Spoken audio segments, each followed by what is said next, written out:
नमस्कार दोस्तों, मैं प्रिंस सैनी आपका स्वागत करता हूं हमारे चैनल लर्न एंड ग्रो में। आज हम बात करेंगे potential at a point due to an electric dipole, यानी कि हमें पोटेंशियल निकालना है किसी एक पॉइंट पर जो इलेक्ट्रिक डाइपोल के कारण होगा। तो इलेक्ट्रिक डाइपोल हमारा क्या होता है? इलेक्ट्रिक डाइपोल हमारा दो ऑपोजिट चार्जेस का बना होता है। जैसे यहाँ प्लस क्यू मान लेते हैं, यहाँ पर माइनस क्यू मान लेते हैं और यहाँ पर इसका कोई सेंटर मान लेते हैं जिसको सेंटर ऑफ डाइपोल हम बोलेंगे।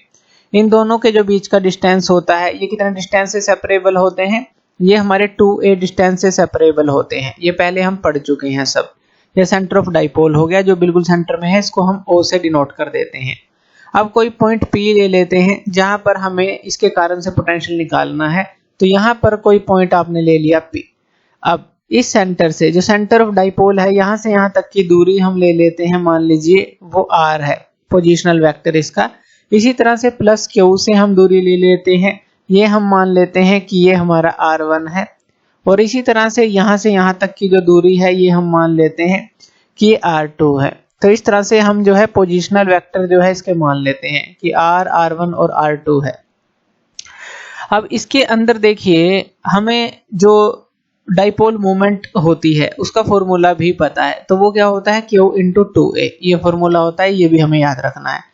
अब पोटेंशियल का हमने फॉर्मूला निकाला था कि जो पोटेंशियल एट ए पॉइंट होती है वो क्या होती है? वो होती है 1/4 pi epsilon naught Q by जो R होती है, यही होती है। ये हमने निकाला था कि पोटेंशियल एट ए पॉइंट। अब हमें क्या करना है? प्लस क्यू चार्ज के कारण और माइनस क्यू चार्ज के कारण इस पॉइंट P पर पोटेंशियल को निकालना है। तो मान लीजिए हम V1 की बात करते हैं, यानी कि प्लस क्यू चार्ज के कारण बात करते हैं। तो यहाँ पर ये पोटेंशियल क्या आ जाएगा? प्लस क्यू चार्ज के कारण जो यहाँ पर ये R1 है हमारे पास, तो यहाँ पर हम ये लिख देंगे Q/4 pi epsilon O R1, यही लिख देंगे। और इसी तरह से अगर हम माइनस क्यू चार्ज के कारण से निकालते हैं, यानी कि पोटेंशियल जो V2 है अब इस चार्ज के कारण से इस पॉइंट पर, तो ये हमारा क्या हो जाएगा? माइनस क्यू हो जाएगा। और यहाँ पर ये आ जाएगा 1/4 पाई एप्सिलॉन O R2, क्योंकि यहाँ से यहाँ तक की दूरी R2 है। अब यहाँ पर देखिए, ये V1 है, ये V2 है, यानी कि अलग अलग पोटेंशियल है इन इंडिविजुअल चार्जेस के कारण, प्लस क्यू के कारण, माइनस क्यू के कारण। अगर हम टोटल पोटेंशियल को निकालना चाहते हैं, यहाँ पर हम सुपरपोजिशन प्रिंसिपल का यूज करेंगे, यानी कि V1 + V2 हमें करना पड़ेगा।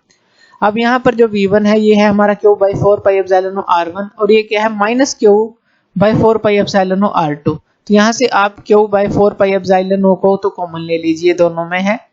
उसके बाद यहाँ पर ये क्या है? 1/R1, तो ये हो जाएगा 1/R1, और ये क्या हो जाएगा? 1/R2 minus. तो ये आ गया हमारा टोटल पोटेंशियल। अब यहाँ पर हमें इसको जो है सोल्व करना है, यानी कि 1/R1 की वैल्यू निकालेंगे, 1/R2 की वैल्यू निकालेंगे और फिर इसको सोल्व करेंगे। अब 1/R1 और 1/R2 की वैल्यू कैसे निकालेंगे? अब यहाँ पर ये ट्रायंगल जो दी है, यहाँ पर हम एंगल मान लेते हैं कि ये थीटा है, यानी कि यहाँ पर हम मान लेते हैं A, यहाँ पर मान लेते हैं B, और BOP जो एंगल है ये हमने थीटा मान लिया है। अगर ये थीटा है तो ये कितना होगा? ये हमारा होगा 180 डिग्री माइनस थीटा, क्योंकि यहाँ से यहाँ तक थीटा है, टोटल 180 होता है, तो ये हो गया 180 माइनस थीटा।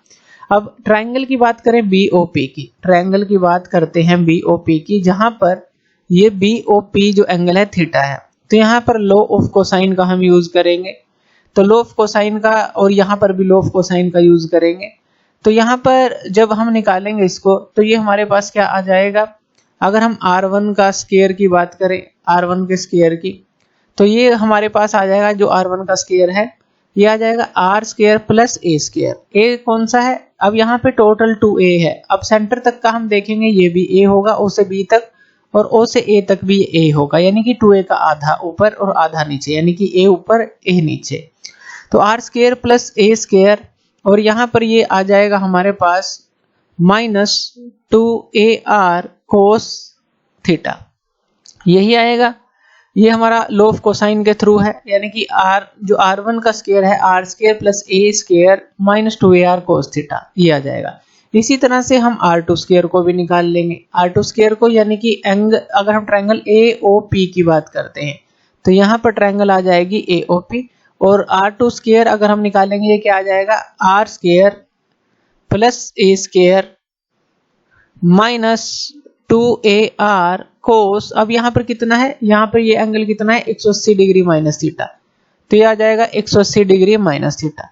अब यहाँ पर जो कोस 180 डिग्री माइनस थीटा होता है वो क्या होता है, माइनस का कोस थीटा। तो यहाँ पर ये क्या आ जाएगा, R square plus A square plus 2ar cos theta, क्योंकि यहाँ पर 180 माइनस थीटा था कोस, तो माइनस का हुआ तो माइनस माइनस प्लस हो गया। तो यहाँ पर ये सेकंड इक्वेशन आ गई हमारी, ये फर्स्ट आ गई, यानी कि r1 स्क्वायर की वैल्यू और r2 स्क्वायर की वैल्यू आ गई। हमें क्या चाहिए, 1/r1 की वैल्यू 1/r2 की वैल्यू। तो हम इस r1 स्क्वायर को जो है इसी के अंदर कन्वर्ट करेंगे और r2 स्क्वायर को जो है इसके अंदर कन्वर्ट करेंगे। तो ये वैल्यू जो है आपको याद रखनी है। अब इसको फर्दर आप क्या कर सकते हैं, यहाँ से r स्क्वायर को कॉमन ले लीजिए। अब लेफ्ट हैंड साइड को छोड़ दीजिए, राइट हैंड साइड की बात करते हैं। r स्क्वायर को हम कॉमन ले लेते हैं। जब आप r स्क्वायर को कॉमन लेंगे तो यहाँ पे क्या आ जाएगा, 1 plus a square by r square आ जाएगा, a square by r square आ गया। और यहाँ पर ये क्या आ जाएगा, माइनस 2a डिवाइड बाई, अब ये यहाँ r है एक, तो यहाँ 2a बाई r, यहाँ पर ये क्या आ जाएगा, कोस थीटा। यही है हमारे पास आ जाएगा जब आपने r स्क्वायर को कॉमन लिया।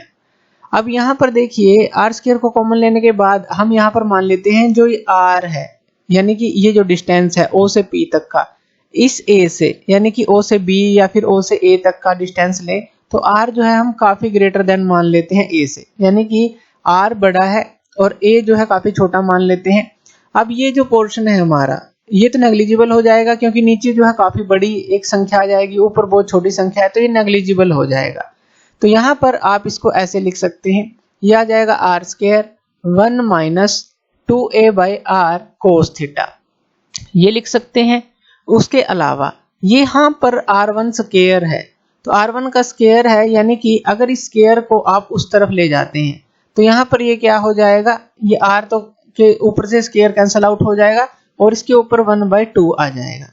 यही होगा, r1 स्क्वायर था उसको आप दूसरी तरफ लेके गए जो राइट हैंड साइड है, तो r का स्क्वायर तो कैंसिल आउट हो जाएगा क्योंकि r जो है स्क्वायर रूट से बाहर आ जाएगा और इसके ऊपर 1/2 यानी कि अंडर रूट रहेगा। इतनी वैल्यू आपको समझ आई। उसके बाद जो है हम अब क्या निकालेंगे, 1/r1 निकालेंगे। अब जब 1/r1 निकालेंगे तो वो हमारे पास क्या हो जाएगी, अब ये हमने निकालना है 1/r1, यानी कि उसको डिवाइड कर देना है। तो 1/r1 निकालेंगे तो ये क्या हो जाएगा, हमारा 1/r हो जाएगा इस तरफ, और यहाँ पर 1 माइनस 2a/r जो था उसके साथ कोस थीटा था, यहाँ पर ये हो जाएगा हमारा माइनस की 1/2। पहले जो था 1/2 था, डिवाइड कर दिया तो यानी कि माइनस की 1/2 हो गया। अब यहाँ पर जो है ये आप यहाँ पर बाइनोमियल जो थ्योरम है वो अप्लाई कर सकते हैं, क्योंकि यहाँ पर जो 1 है काफी बड़ा है अगर इससे के कंपैरिजन में लगाएं a/r के। तो यहाँ पर जो है क्योंकि r काफी बड़ी संख्या है, जैसे कि मैंने बात की कि जो r है वो ग्रेटर देन a है, तो ये 1 जो है यहाँ पर काफी बड़ा हो जाता है अगर इससे कंपैरिजन करें।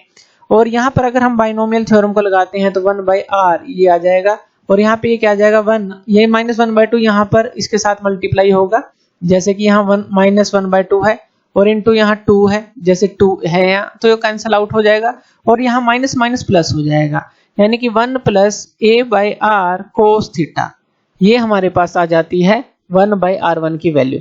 यहाँ पर आपने कौन सा एक्सपेंशन किया, बाइनोमियल एक्सपेंशन किया, बाइनोमियल एक्सपेंशन, और a/r तक ही इसको रखा हमने, इस टर्म तक ही रखा। ये माइनस 1/2 यहाँ आएगा, यहाँ इसके साथ ही कट आउट होगा, माइनस माइनस प्लस हो जाएगा, तो ये 1/r1 की वैल्यू आ जाती है। इसी तरह से सेम हमें 1/r2 की वैल्यू निकालनी है।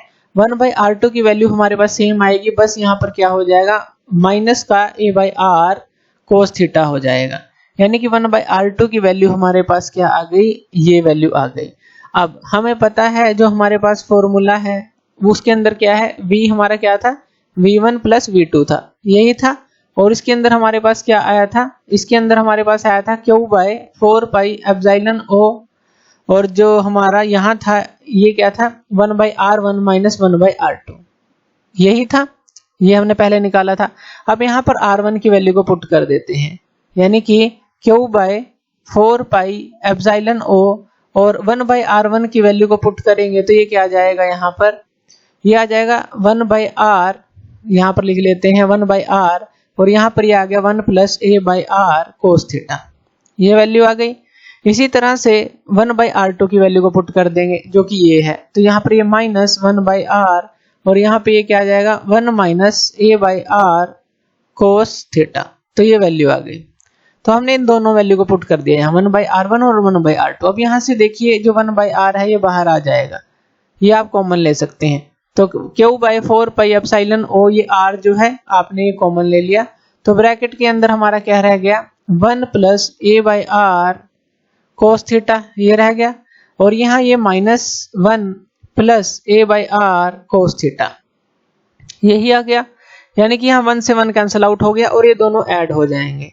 अब ये दोनों ऐड होंगे तो यहाँ पर हमारे पास क्या आ जाएगा q/4πε और यहाँ पर ये क्या आ जाएगा 2a/r cos थीटा यही आएगा, क्योंकि इन दोनों को ऐड हमने कर दिया।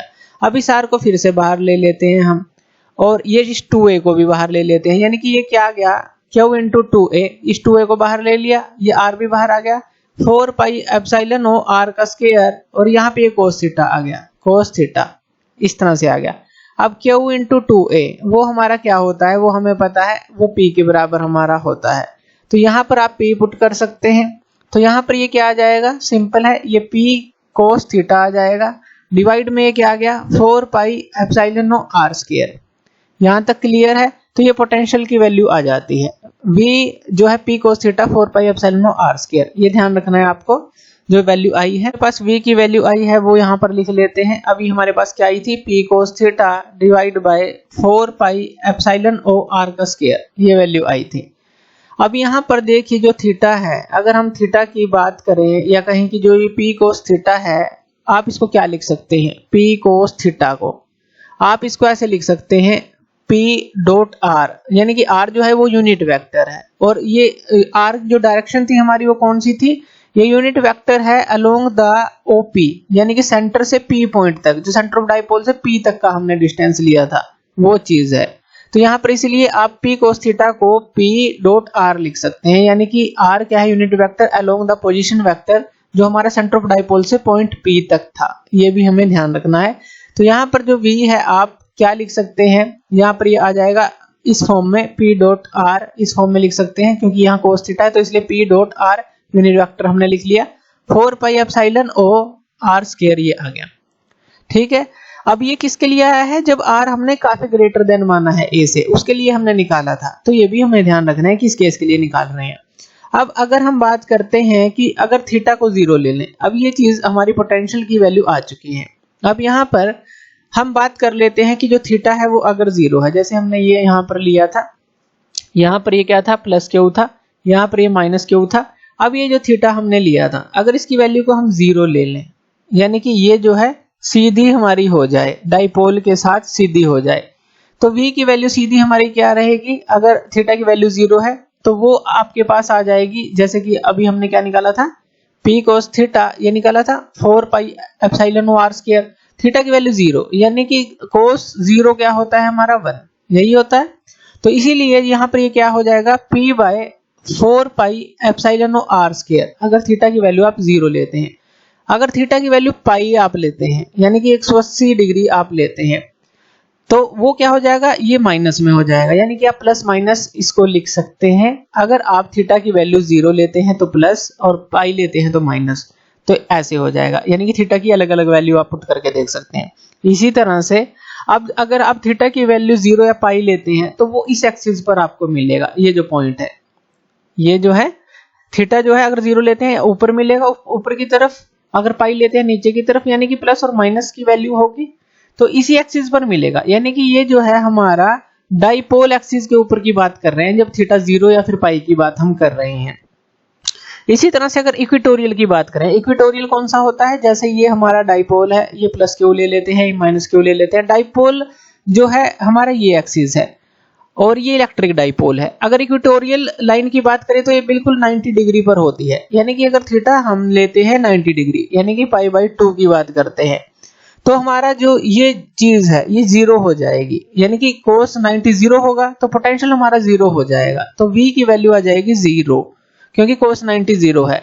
तो यहाँ पर यानी कि अगर कोई पॉइंट होगा जो इक्वेटोरियल लाइन पे होगा, 90 डिग्री पर होगा, इन दोनों से, या कहें कि इलेक्ट्रिक डाइपोल से, या कहें कि इक्वेटोरियल प्लेन में होगा, इक्वेटोरियल लाइन अगर हम लें, तो वहां पर जो है पोटेंशियल हमारा 0 होता है।